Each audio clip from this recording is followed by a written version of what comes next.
advantage and high class disadvantage. It's about getting all equality. Even though if we have this, there are some rich people who can buy the seat if they couldn't get the marks in exam. So this is also comes under corruption, and government is doing it legally. How can it show the way to people that we citizens need to find a solution for this corruption? That corruption can cause many wars also. Like corruption may lead from misunderstandings, and corruption is also a great evil. So corruption is also a root cause of any problem like malnutrition and HIV/AIDS and even wars. So like if the corruption is between a state and a state or a country and a country, there might be some wars due to some misunderstanding in between them.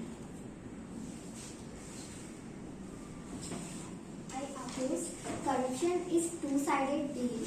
So first they should come to a particular decision. There is a point that, for example, if you take a village somewhere in India, and as per law, there is a right for them to have free LPG. So they'll go to the government official, whoever it is, and they'll ask 500 rupees for them. And I oppose your point because it's not like the higher officials are directly giving order for the government official to take 500 rupees from this village, and they are doing the corruption themselves. So the government must inspect them so that corruption is eradicated completely in this system. I actually oppose your point because there is no awareness in people who come from illiterate backgrounds. They don't know about this corruption. Like we are studying in a school, we are coming from illiterate backgrounds. That's why we all know that there is something called as corruption going on. But what about the people who come from illiterate backgrounds? And also corruption, it's not always in the form of money. It can be in any other form. So I oppose your point because illiteracy people, they don't know that there is a school here and government schools provide free education. So government themselves need to go to these villages who are filled with illiterate people, and they need to give them proper education and awareness that there is a school here, you can go here and you can study a lot. Like that, the government needs to just spread awareness to this. I want to continue his point by saying that, like, as a literate citizen or by a responsible citizen of India, we can go to the illiterate peoples and we can spread the awareness to them.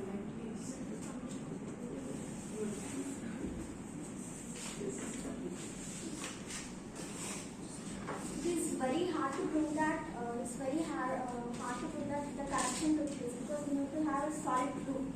If someone came and said to the police that there is corruption, but because he can't,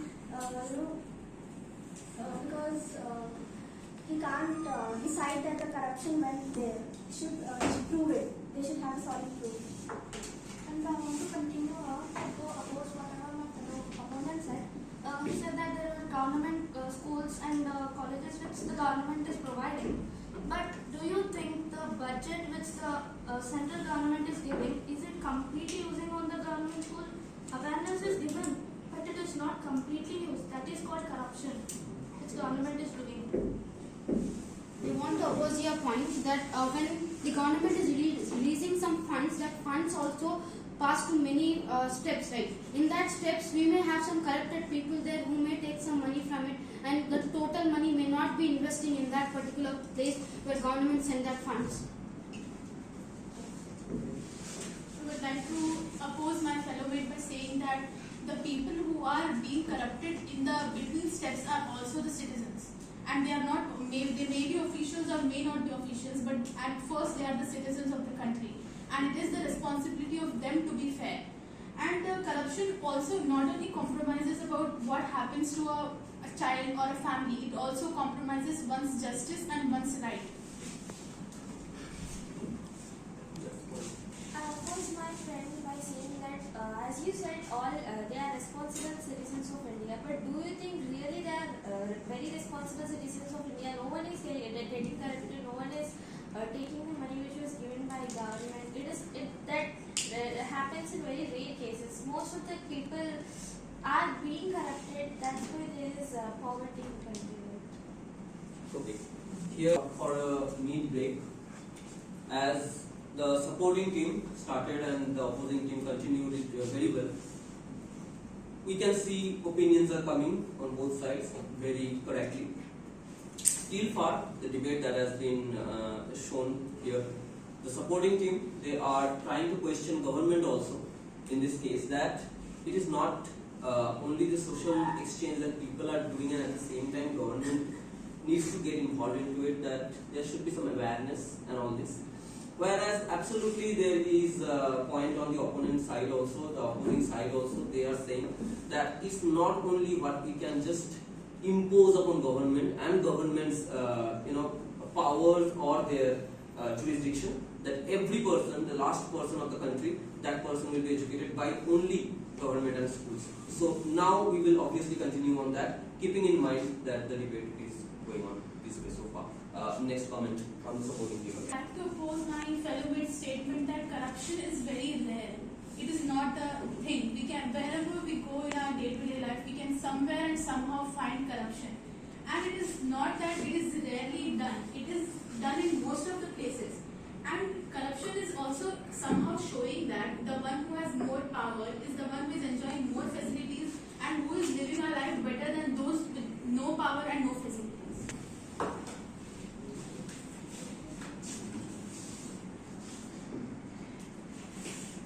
So I want to raise a new point that not only in India, if we look outside India, like in USA for example, we'll take New York City. In New York City, the homeless department there is given around $1 billion budget.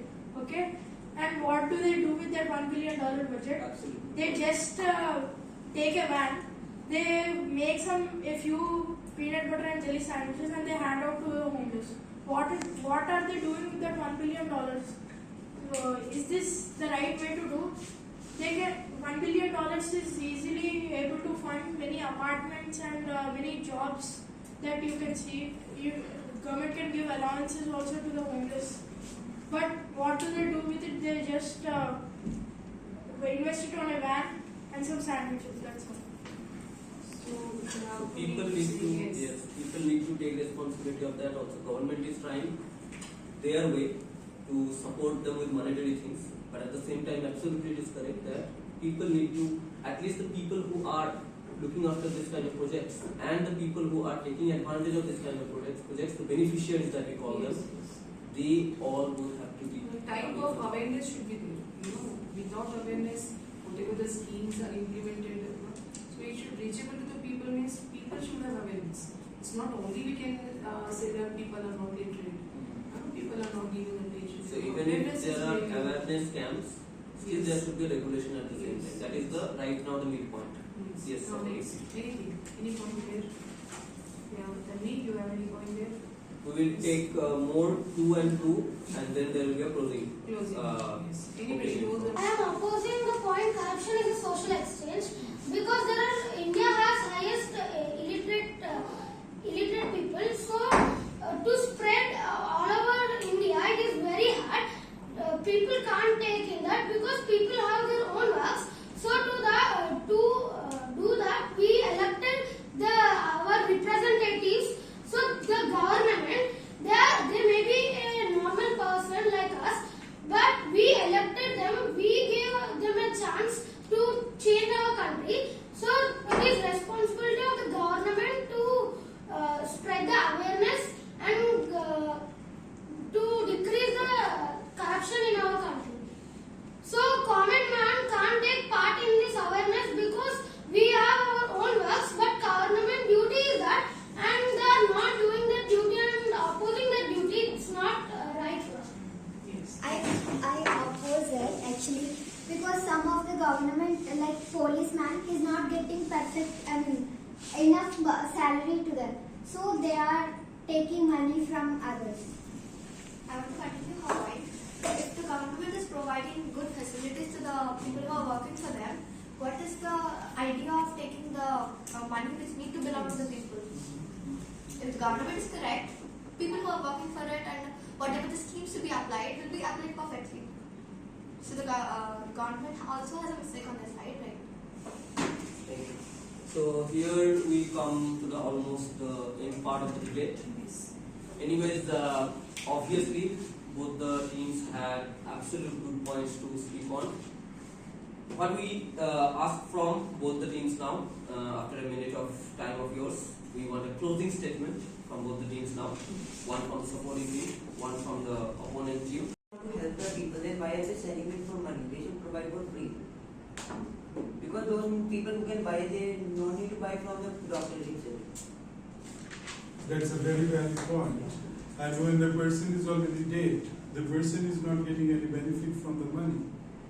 So if your point is saying that the doctor is actually trying to help the community, why they are asking money for it? They could have done it normally. So they can use that money to the hospital to improve more. Do you think that the money is going for the hospital beneficiary Yes, fund? some do that. Some do not. Can you share your proof with that part? Doctors, they take money because if there is a dead person and he can have beneficial organs to donate, we cannot directly go and give the body and tell them to take the organs, right? There is a part of doctor which he has to do. He has to do the hard work for that. So maybe we can think he's getting paid for his hard work, what he is doing to transplant it. For your sake, I want to say one thing, that the donation of the organ is actually should have done before the person's death. We don't have a right to collect any organ from anybody's body until unless the person is already donated that thing. So if it is donated, the word donation means it is donation, it doesn't come with a cost. Donation means without expectation you are giving something to do something. That is called charity. When you are donating something, you don't expect anything in return. In return means it is not donation. You understand what my point of view and what he is saying, that when the doctors from the dead people, they are removing the body parts and giving to other people, asking money. My question is whether that is a part of the corruption or not, because nobody has the right to remove the body part or body organ until the person is already donated that one. And if the person is donated, there should not be any money. Any extra money for this? Yes, ma'am. So my point is that of course this is considered as a corruption because not in all cases the money goes to the hospital. And if we are coming to looking at the root cause of it, when we look at the situation of government hospitals, they are worst. And this is one of the major reasons that doctors and even the government officials are forced to take money because their living situations are not better. And if we look at government hospitals, there is nothing that is comfortable for someone to look at it. So if he is taking it, it is for his personal desire. I oppose your verdict. Doctors already earn around 30,000 euros per month, and they would not need any more money, whether it comes to private hospitals or government hospitals. The amount of money they earn for the hard work is the same. I would like to extend this point by saying that, as I said in my last point, government hospitals are given a large amount of money, and as in the homeless scenario, the homeless department is given $1 billion, but they only spend it on a van and few sandwiches. The same can be applied here. The hospital budget is very high, but they only use it on these cheap beds and poor conditions. So the rest of the money can go into the department and into the officials' pockets. Anything from the support? Yes, ma'am. Some hospitals do reuse the money, whatever the money they get from the patient or the money they get from the donation. They surely, some hospitals, not in one way or the other, for some supplies or some medications they do use, but for general needs they use. It's not that everything is going into the officer's pocket. If there is a person who is providing him all the facilities, I don't think there would be some word in India called corruption, because if every facility is provided to them, what is the use of corruption? I want to extend your point. Whatever I said, there is a huge amount of budget given to the hospitals. It is given to the hospitals, not doctors who are working in it. So we cannot say directly the amount goes to the doctors. We can say there can be a little corruption in between, and there will be only a little amount going to the getting paid. We cannot know whatever is going in between. So we cannot know that if the doctor is really getting the money or if he's not. So we can say that he is taking it because he is not given correct amount of money for his work. Anything? Point that, like you are not guilty, but someone has 5 cases on you. So now definitely you have to give money to prove that you are not guilty. And if you don't have proof, then you must do that, right? I want to continue her point. She meant that if someone is, you are proven guilty, and if you do not have any perfect evidence, surely you have to give money, or you need to try another case. Instead of giving money, you have to convince the judge, the person who is taking the decision in your case. You have to convince them in some other ways. So if you are giving the money first, though you are giving the money, if he is accepting, the corruption is happening on both sides. So when there is corruption on your side, surely it will be on the other sides also.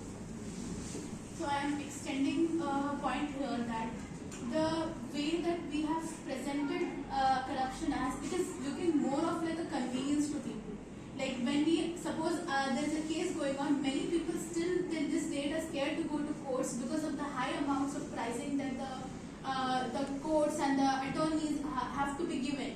So whenever there is a conflict, they just try to solve it in the ground level and not go to the court, because they know that once they have reached the court level, there is going to be a lot of money taken by attorneys, let it be officially or unofficially. I like to oppose the point, because this is also in somewhat the other way the government's fault, because the government knows that many people in India are below the poverty line. So the government needs to provide like public attorneys. Like It is there, public prosecutors are there. They are called PP. In every single court, for the people, those who are not financially solvent enough, to support them, government has already provided the PP, that is called the public prosecutors. And they will be fighting for you if you are having valid reasons without the money. Because they are getting paid from the government. But genuinely that is absolutely a reason sometimes, because the public prosecutor will be like getting a fixed salary. Whether he fights for the case or not, he gets a fixed salary. Whereas a private prosecutor, he will be getting as much as high he can from the the customer that he is getting, the person he is getting. And probably, this is just human psychology, that person who is getting a lakh for this case, he will be fighting more with spirit and more with evidence and more with wordings than a person who is getting a fixed salary monthly basis, whether or not he wins or loss. You are saying a point which is half valid, it seems, but yes, public prosecutors are there, but you may say that probably that is not as much as it that of the world. But that comes under government's jurisdiction also, that some trainings or some orientation for the lawyers also. You can continue. So, as respected principal sir said, public prosecutors are there, and since they can also perform corruption, because they don't get paid a lot of money, and they'll say points without evidence, without that much spirit to the judge. So what the government needs to do, the government needs to raise the salaries. Raise the salaries of these public prosecutors and spread awareness to all the people that don't know these public prosecutors exist. For example, if we take a slum that is being demolished to build a football field or something, the people don't have access to court, because the people don't know that these public prosecutors exist, and they're thinking we need to pay 1 lakh rupees for hiring a lawyer. How can we do this? There is injustice, and the corruption happens. As you said, an example as slum. Do you think it is really legal to build houses in some other's land that doesn't belong to you? I will take her point. If the government is giving the permission to build some amenities to the people who have already done that thing, or if the government is providing any government is giving permission to build some to demolish the slum and build the other amenities, there is a mistake of the government also, right? So I would like to Actually, I would like to comment in here. The slums are not being made in any private properties. It is always the government's land, or it is always the empty land, where people come and they put their own house and they live there for ages without paying any tax, without paying anything. So in that case, the government has right to demolish the slab and to prepare something. But generally we don't do that. The government, if they are preparing or demolishing a slab, they offer an alternative solution for the people, those who are living in that slum. You know what is the largest slum in the whole world? Dharavi. And that is entirely the land of government. Okay. I'll like to continue with sir's comment only here, that the one thing is Dharavi is the largest slum in the whole world, and it actually generates almost 200 crores rupees of revenue for government itself. But they are completely unauthorized. You know, the cricket balls, they basically, all the leather balls basically come from Dharavi itself. It's hand stitched. But that money seldom goes, that dividend seldom goes to those people back. Government takes this. So this is obviously somehow government can also think of giving some remuneration or giving some dividend to those people. But at the same time, I'll say, Venezuelan government thought about this kind of a thing. They have made a permanent settlement for all these people. That people can go there, their residence will not be a problem. Free housing and free electricity with free water. What happened after that? People became so lazy that they didn't go for any kind of job or anything. So in both sides, if government takes care of their all amenities, then people do not do hard work. Whereas again, if they are only doing the hard work, then government sometimes is not looking after that. It's obviously a problem. I would actually like to raise a new point that money is being used as a catalyst nowadays to speed up the process. For example, if you go to a shop and if you ask the shopkeeper to give you something without you giving the money to the shopkeeper, he will not give you the item. So money is being used as a catalyst. Money is actually Yes, catalyst. money is actually the guy. If you go to a shopkeeper and if you don't pay the money, you cannot expect that the shopkeeper So will then give here you. also there is a social exchange going on. Where? Corrupt is different, but not corrupt is. The ethical point is that if you want something, like if you ordered, for example, a box of chocolates or something, and it takes 3 days to ship it, if we just give more money to them, they'll just ship it in 1 day. Okay, so more That advantage is doesn't the come money. to corruption. This part what you were saying, if you are using That's legal Amazon, advantage we can say. if you are using Amazon, there are two options. One is Amazon Prime, one is Amazon Normal. If you are placing an order in Amazon Normal, it will take 4 to 5 working days to reach to you. But if you are using Amazon Prime, immediately they will be shipping that consignment to you and it will come to you within 24 hours. So it doesn't come under the corruption, it comes under the Service Act, where the service are given with high speed accuracy if the money is more. So it will not be considered as a part of corruption. Corruption is something where you deserve the benefit but you are not getting it unless you are paying bribe to it. That will be considered as corruption. And any undue advantage that you are taking. Okay, Okay. I guess concluding statement we can. This will be the last conclusion, or Alina's will be the last conclusion. Actually, sir, coming to that case, during online deliveries, we do need to pay extra amount and the service we get differs. But coming to the government, we need to get equal allowances, like the rich and poor, they need to get equal allowances. But if the poor are paying more money, then the government is providing them the allowances. But for the rich, whatever they need to get, way beyond that they are getting. So if there is a unbiasedness, So you are actually supporting this is, the statement or you are opposing the statement? but this is just to give an information. This is an information, but you need to be very careful what you are saying. Because sometimes it contradicts. You contradict, yes, So Alina. yeah, So we will go for the closing. This is the statement. closing statement. From you, I want the one closing statement. So Yes. I would like to, before concluding, I would like to give an example that there are many politicians who are involved in many illegal activities, but we never see them in the jail.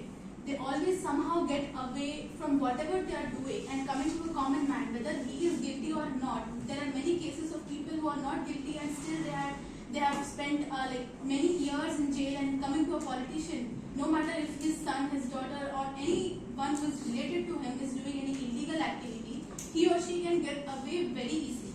And my conclusion statement is that for the people coming from a really higher class society and with that mentality that money can buy everything, corruption is good to them. But coming to the underprivileged people or really honest people who have money but don't want to use them as power, corruption is an evil. So it cannot be concluded that corruption is completely government's fault or people's fault. But I would like to say that as citizens, every person must have an initiative towards it to stop it. Well done. Absolutely. Very well. As Adina said that power they are corrupting. Sorry, politicians are taking the place by giving some money or getting selected for that seat by giving some money. So we can say that India is still a developing country because of this reason also. Because when we are having a political leaders like this, we can't just develop our India in very rapid state, and our Indian corruption rate is up to 85th rank out of 180 states. It is the when we compare it to USA, it's 65th rank. This is according to Transparency International report. And my closing statement will be corruption is a great evil of the society. We have to stop it, and we have to move on without corruption, because we will see more cases in our society. Wherever we go, we will see the corruption. In some places, we will not find the corruption.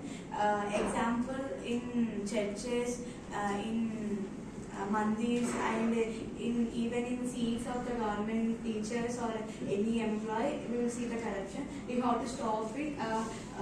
If we won't stop it, then what about the situation of who really generally pass the test, and who really win the I would like to say one small thing, that about your point on the politician. The politician's relative, since the politician directly controls the police and law enforcement agencies, he can directly order his or her relatives' release. But there are specific organizations like CBI which specialize in these cases, where they don't care about where the particular person is in status, whether he may be poor, he may be rich, he may be a politician, he may be wherever, but the CBI doesn't care about that, and that's it. And one more point is that India is still classified as a third world country, even though we have such innovations here and there, but due to corruption, we are still classified as a third world country. Stop. No more. Sit down. All of you. First thing is, I was pleasantly surprised that you guys know the structure of a debate. How can you do the debate? The structure you are completely aware of it. Second thing is, you did a little bit research on your own to perform the debate, which shows that you were interested to be the learned generation or the functional generation for the next decade of India that yet to come. Why we conducted this on today is, you know that today is Sardar Vallabhbhai Patel's birthday. And he was considered as one of the persons who always fought against the corruption. And you know when it started? And do you know when this was started? This was started during the freedom movement, when the British government, tried to take the property from the princely state. The state that were they were not having any heir to the throne, like Jhansi, like Hyderabad, the Nizam. So they were taking all this property that it belongs to us because there is no inheritance. And Sardar Vallabhbhai Patel was the first one who started fighting against it. And that's why he was named as the Iron Man of India, because of his really strong point. So to commemorate his contribution towards corruption and to fight against the corruption, the government of India has announced from today to 6th of November as the Anti-Corruption Week. And today we both team came to one conclusion. Though this side was in support of the statement, corruption is a social exchange, this team was against of this statement. But at some point you both came to the same platform that corruption is not good for our community and for our country.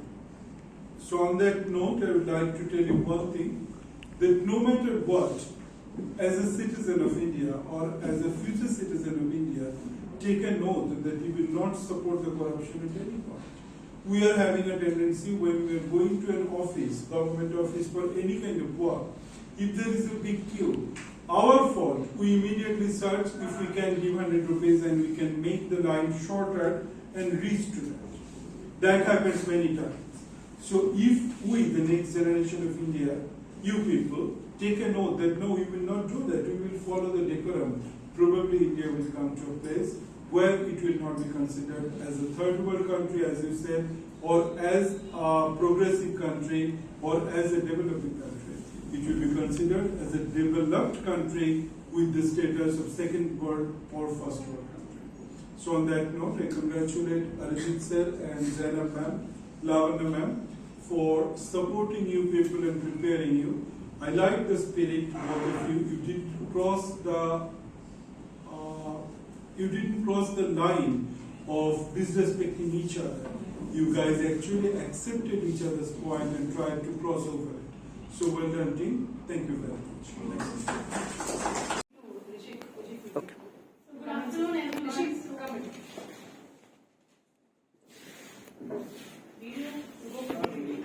This is Alina Azeen and I am giving the opening statement for the topic corruption as a social exchange.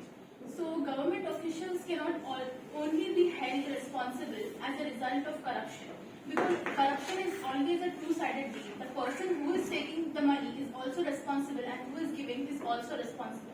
So in some places like in villages, we can also see that corruption is being done legally. So it cannot be the only government who is doing it. And as they always say that big achievements start from small beginning, and we as the citizens must initiate making people aware about corruption. And one of the biggest corruption leading sector, that is the public sector, is a result of political instability. I oppose your sentence. The government is supposed to look after its citizens and the practices they are following, and they should maintain inspection on their employees to not follow corruption. I want to oppose the point.